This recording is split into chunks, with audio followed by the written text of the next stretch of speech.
আম্মা জান জিজ্ঞাসা করছিলেন, ইয়া রাসূলুল্লাহ, কিয়ামতের দিন কিরকম হবে, আমরা কিভাবে আসবে? তো আম্মা জানকে আল্লাহর রাসূল বলছিলেন যে হুফাতান উরাতান, পায়ে হাইটা আসবে, উলঙ্গ আসবে। আম্মা জান চিৎকার দিয়া বলছে, আলা ইয়ারা বাযুনা বাযা, আমাদের একজন আরেকজনকে দেখবে না? আল্লাহর রাসূল আম্মা জানের কোলে শোয়া ছিলেন, উঠা বসছেন, চেহারার রং পরিবর্তন হয়ে গেছে, আর বলছে, আয়েশা ইয়াউমুন আসির, আয়েশা বড় কঠিন দিন। তো দুটা চিত্র তুলে ধরছেন আম্মার সামনে, বলছে, আয়েশা কিরকম কঠিন শুনবা? কাআন্নী আনদুরু মূসা মুতালাফফিফুন বিউমুদিল আরশ ويقول ربي لا أسألك اليوم أمي ولا أسألك اليوم أختي أسألك نفسي نفسي نفسي نفسي। আয়েশা এরকম কঠিন দিন আমি দেখতেছি যেন মুসা আলাইহিস সালাম আরশের খুঁটি ধরে চিৎকার দিতেছে আর বলতেছে, আল্লাহ আজকের দিনে মাকে চাই না, বোনকে চাই না, চাই আমাকে বাঁচান, আমাকে বাঁচান। কালিমুল্লাহ, যার কিতাবটা আল্লাহ নিজের হাতে লেখছে, কাতাবাত তাওরাত বিয়াদি, যার কিতাব আল্লাহ নিজের হাতে লেখা দিয়েছেন, কালিমুল্লাহ যিনি, আল্লাহর সাথে যিনি কথা বলতেন, যার উপাধি কালিমুল্লাহ, উলুল আজমি মিনার রাসূল, পাঁচজন নবীর ভিতরে একজন যিনি, পাঁচজন উলুল আজমি মিনার রাসূলের ভিতরে। তো আল্লাহর রাসূল বলছে, আয়েশা আরেকটু দৃশ্য বলবো তোমাকে? তো বলছে, ইয়া রাসূলুল্লাহ বলেন। বলছে, ওয়াজিআ বিজাহান্নাম, জাহান্নামকে যখন আনা হবে ৭০,০০০ শিকল লাগানো হবে, প্রত্যেকটা করার সাথে ৭০,০০০ ফেরেশতা ধরবে, তারপরও জাহান্নাম ছুটবে সব ফেরেশতাদের হাতের থেকে ছুটা নিচে কিয়ামতের দিন মাঠের দিকে যখন ভাগতে থাকবে, তো জিবরিল আলাইহিস সালাম আল্লাহর পাশে থাকবে, চিৎকার দিয়া বসা পড়বে আর বলবে, রব্বি সাল্লিম সাল্লিম, রব আমাকে বাঁচান, আমাকে বাঁচান। ওই দিন শুধু একজন ব্যক্তিত্ব, আপনার আমার রাসূল মুহাম্মদুর রাসূলুল্লাহ সাল্লাল্লাহু আলাইহি ওয়াসাল্লাম শুধু উম্মতি উম্মতি বলে চিৎকার দিবে। আল্লাহ এটাই জবাব দিতেছেন, আনতা তাকুলু উম্মতি, আমি জানি আপনি উম্মতি বলে চিৎকার দিবেন, কেন এখানে শুধু ব্যথা উম্মতের, আর কোনো ব্যথা নেই, কোনো ব্যথা নাই, শুধু ব্যথা উম্মতের ব্যথা। এমন এক ব্যথা দিলের ভিতরে ছিল, তো বলছে আপনি উম্মতি বলে চিৎকার দিবেন, আমি বলবো রহমতি রহমতি, ৯৯ রহমত রাখা আছে, সালতো তা, ওই দিন আপনি চাবেন আমি দিব, শাফি তুসাফা, আপনি সুপারিশ করবেন আমি মঞ্জুর করব। আরেক রিওয়ায়াতে আল্লাহ বন্ধুকে সান্ত্বনা দিয়েছেন, বন্ধু আনা মালিকি ইয়াউমিদ্দিন আনতা সাহিবা ইয়াউমিদ্দিন, আমি কিয়ামতের মালিক বটে কিন্তু বাদশা কিন্তু আপনি, আমি মালিক কিন্তু বাদশা আপনি। ব্যথা ছিল, ব্যথা। সুনামগঞ্জের মানুষ আমার চেয়ে বড় বড় ওলামার আওয়াজ করছে, আমি শুধু আপনাদেরকে একটু নবীর ব্যথা শুনাইতেছি, কিরকম ব্যথা ভিতরে ছিল। চলেন, যখন ব্যথাই শুনাইতেছিলাম তো আরেকটু শুনাই। প্রথম সিংহায় ফুতে সব ধ্বংস হয়ে যাবে, এটাকে নফখাতুল উলা বলে, কিয়ামত যেটাকে বলে। দ্বিতীয়টাকে নফখাতুন নুশুর বলে, দ্বিতীয় সিংহা ফুতে সব আবার জন্ম হবে, সব পয়দা হবে। কিন্তু এর আগে মৌত সবার হয়ে যাবে, মালাকুল মৌতেরও মৌত হবে, এটাও সত্য, হাদিসে আছে। আমি অতদূর টানতে চাইতেছি না। সর্বশেষ যখন মালাকুল মৌত থাকবে, আল্লাহ জিজ্ঞেস করবে, মাম বাকিয়া ইয়া মালাকুল মৌত, কে বাকি? তো বলবে, লা মা বাকিয়া আহাদ ইল্লা আনা ওয়া আনতাল হাইয়ুল লাযী লা তামুত। আকাশ জমিন আরশের নিচে কোথাও কোনো সৃষ্টি বাকি নাই, শুধু আমি একা বাকি আর আপনি। আল্লাহ জিজ্ঞাসা করবে, আইনা আনতা, তুমি কোথায়? তো বলবে, তাহতা আরশিক, আমি আপনার আরশের নিচে, উপরে তো না। আল্লাহ বলবে, মাদা তারাও, আরশের নিচে তাকায় দেখো তো কি দেখা যায়? তো উনি লেখা দেখবে, আজকেও আছে, ওই দিনও উনি দেখবেন, ইন্নী কাতাবতুল মাউত আলা মান তাহতা আরশি, আমার আরশের নিচে যে আছে তাকে মরতেই হবে। আল্লাযী হাই, চিরঞ্জীব, ফাহুয়া ফাওকা আরশি, সে আমার আরশের উপরে বিরাজমান। তো বলবে আল্লাহ এই লেখা আছে এখানে, তা আল্লাহ বলবে ফাতামুত আনতা, এবার তোমার পালা। ফাইন্নাকা তাহতা আরশি, তুমি আমার আরশের নিচে। ওয়া ইন্নী কাতাবতুল মাউত আলা মান তাহতা আরশি, আর আমার আরশের নিচে যে আছে তাকে মরতেই হবে। সায়ুলকি আলাইহি সাকারাতাল মাউত, আল্লাহ ওনার উপরে মৃত্যুর যাতনা ঢালবেন।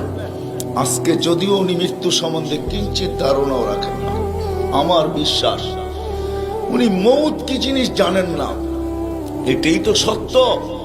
কি যাতনা বিষে বুঝিবে সে কিসে, কবু আসি বিষে ডংসিনী জানে। সাপের বিষ তো ওই বোঝে যাকে সাপে দংশন করছে।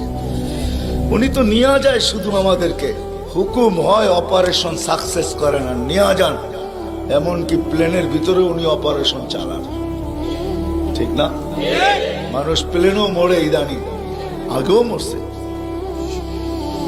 উনি নিয়ে যান, উনি মৃত্যু সম্বন্ধে কিঞ্চিত ধারণা রাখেন না।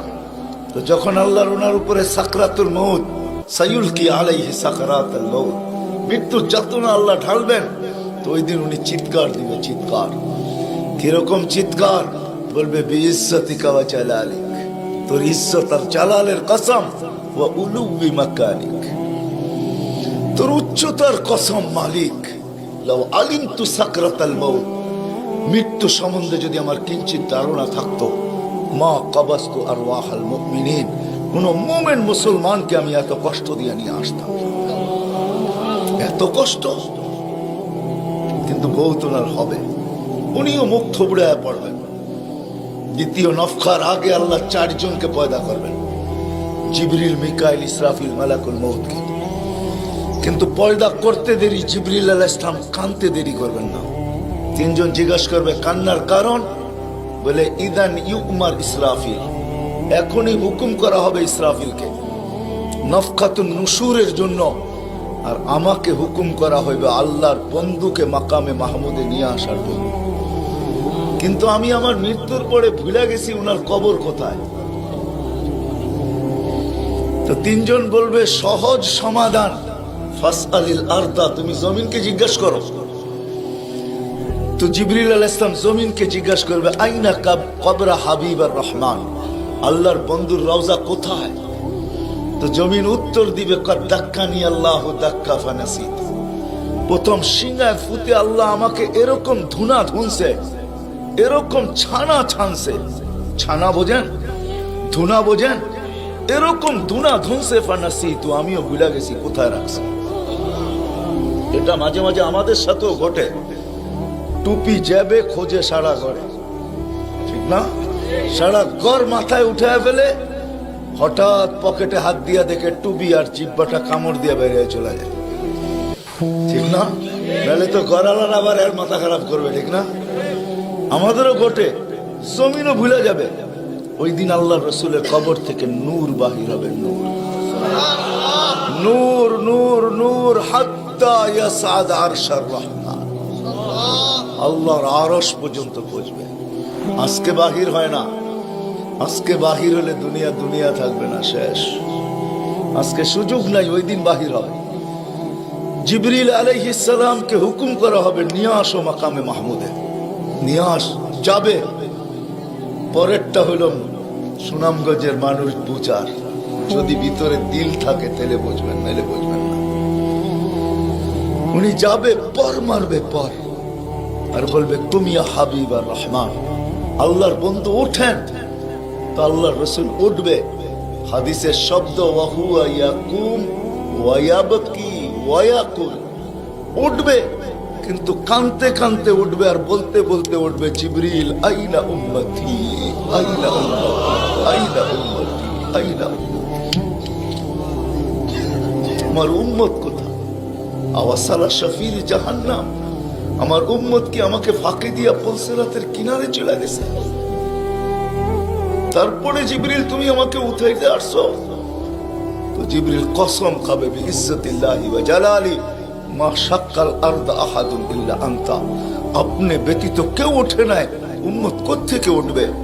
আপনি শান্ত হন, শান্ত, সান্ত্বনা দিবে, উঠবে, মাকামে মাহমুদে যাবে। কসম খোদার, ব্যথা আমি শুনাইতেছি আপনাদের, উঠবে, যাবে। কিন্তু মাকামে মাহমুদে বসবে না, শুধু ডাইন হাতটা রাইখা দিয়া দাঁড়ায় থাকবে। আল্লাহ জিজ্ঞাসা করবে, বন্ধু বসেন না? বলছে, না বসবো না। দাঁড়ায় আছেন কেন, হাত রাখছেন কেন? বলে, মালিক এই জন্য হাত রাইখা দাঁড়ায় আছি, এটা আমি মালিক। কিন্তু তাইলে বসেন না কেন? বলে, বসবো না। বলছে, কারণ কি কারণে বসবেন না? বলে, আমাকে বসায়া দিতে চান তাই না? আমি যদি বসি তো আমার উম্মতের জন্য ছুটবে কে, ভাগবে কে, কাঁদবে কে? কে হাউজে কাউসারে যাবে? কে উম্মতের ঠোঁটে লাগায়া পেলা পান করায়া দিবে, পানি পান করায়া দিবে? কে মিজানের পাশে দৌড়াবে? পাল্লা যদি সামনে না ঝুঁকে, তাইলে দুরুদের গাঠি নিয়া, যা আমি আপনি পড়ছি নবীর উপরে দুরুদ, ওই গাঠি গুলাকে নিজের কাঁধে করে নিয়ে চলে আসবে। প্রত্যেকের নামেরটা ইমাম কর্তুবী রহমতুল্লাহ আলাইহি লেখছেন, কিতাব মোতালা করেন, ওই গাঠি নিয়ে আসবে, নিজে উঠায়া নিয়ে আসবে, উঠায়া। এই জন্যই বলছে, আমার উপরে দুরুদ বেশি বেশি পড়ো। ডেলি পড়ো না তো জুমার দিন পড়ো, আকসিরু আলাইহিস সালাহ ইয়াউমাল জুমআ।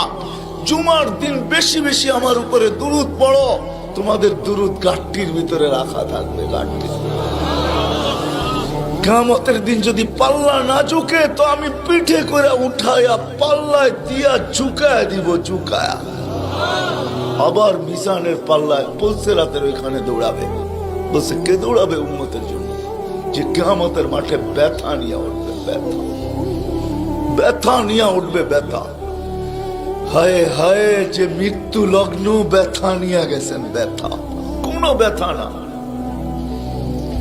কোনো ব্যথা না, নয় ফ্যামিলির ব্যথা না, হাসান হোসাইনের ব্যথা না, আলী ফাতেমার ব্যথা না, যে হাসান হোসাইন কলিজার টুকরা ছিল, টুকরা। সুনামগঞ্জের মানুষ বুঝবেন কি বুঝবেন না জানি না, দুই ভাই আসছে আল্লাহ রসুলের কাছে, আয়েশা বলছে, নানা জান আপনি উত্তম না আমরা দুই ভাই উত্তম? সাইয়্যিদুল আউয়ালিন ওয়াল আখিরিন কে জিজ্ঞাসা করে, যার সুবাদে সমগ্র জগৎ তৈরি, যার রহমতের ছোঁয়ায় সব অস্তিত্ব পাইছে, আমিও আপনাও সমস্ত সৃষ্টি, আরে সমস্ত নবী রসুল যার রহমতের ছোঁয়ায় অস্তিত্ব পাইছে, তাকে নাতিদয় জিজ্ঞাসা করতেছে, নানা জান আপনি উত্তম না আমরা দুই ভাই? আল্লাহ রসুল সাদা সিধা জবাব দিচ্ছেন, আমি উত্তম, খায়রুল বাশার, আমি উত্তম। দুই ভাই হাসা দিছে। আল্লাহ রসুল জিজ্ঞাসা করছে, হাসলা কেন? নানা জান জবাব হয় নাই। মানি আমরা দুই ভাই উত্তম। প্রমাণ? আপনার আব্বা, আমাদের আব্বাজানকে চিনেন? তো বলছে, বলো তোমাদের আব্বাজান কে? আলিউল মুর্তাজার পুরা মানাকে পরিচয়। আমি সিলেটও বলে আসছি, আমার বড় আফসোস লাগে, বাংলাদেশে হাজারো ওয়াজ হয় সারা বছর, কিন্তু আজ পর্যন্ত একটা ওয়াজের ব্যানার পাইলাম না যে শানে সাহাবা, শানে সিদ্দিক, শানে আবু বকর, শানে ওমর, শানে ওসমান। বহুত কম ব্যানার পাই শানে রিসালাত, আল্লাহ রসুলের শান। চিনি না বিদায়, রাগ হবেন না, আজকে চিনি না বিদায়। প্রত্যন্ত অঞ্চল সুনামগঞ্জের সাথে আজকে যোগাযোগ বড় ভালো, আপনাদের হাইওয়ে বড় সুন্দর, গাড়ি বড় স্পিডে চলে, কিন্তু একটা দিন ছিল এখানে যোগাযোগ বড় দুর্গম ছিল। বাতিল এই সুযোগগুলোকে ব্যবহার করছে। প্রত্যন্ত অঞ্চলের মানুষ নবী জানে না কাকে বলে, রসুল চিনে না কাকে বলে। আপনারা তো শহরের মানুষ, হায় হায় আপনাদের এই সুনামগঞ্জ পাওয়া যাবে বহুত মানুষ নবীর নামও বলতে পারবে না। রাগ হয় না, রাগ হয় না, পায়ে হাত রাখে। বিদায় বাতিল এটাকে সুযোগ হিসাবে ব্যবহার করে। নবীকে যখন চিনে না, তো ভুল নবীর 2 নম্বর 22 নম্বর নবীর মালা তাদের গলায় পড়ায় দেয়। কাদিয়ানি বানাইতে সুবিধা এই জন্য। নবীর পরিচয় যদি আমাদের বাচ্চা জানতো, নারী পুরুষ জানতো, আমাদের স্কুল কলেজের ছেলেরা জানতো যে আমাদের নবী কে, তার প্রয়োজন কতটুকু, তার মর্তবা কত বড়, তাইলে কেউ এরকম দাওয়াত নিয়ে যাইতে দেরি, জুতার বাড়ি খেয়ে ফিরতে দেরি হতো। মুখ খোলার সুযোগ ছিল না আমার। আমার বড় আফসোস লাগে, দিলে ব্যথা লাগে, ব্যথা যে বাংলাদেশে হাজারো লক্ষ ওয়াজ হয়, জানি না হুজুররা দেখছে কিনা জানি না, শানে সাহাবার কোনো ওয়াজ নেই, শানে আলী, শানে ওমর, শালিয়া, হায় হায় কথা মনে উঠছে এই জন্য বলেই ফেলি আজকে। আলী রাদিয়াল্লাহু তাআলা আনহু বসা আল্লাহ রসুলের কাছে, দুইজনই বসা, আর কেউ নাই। আমি আপনাদের কিতাবের হাওয়ালা দিব, কিতাব দিব।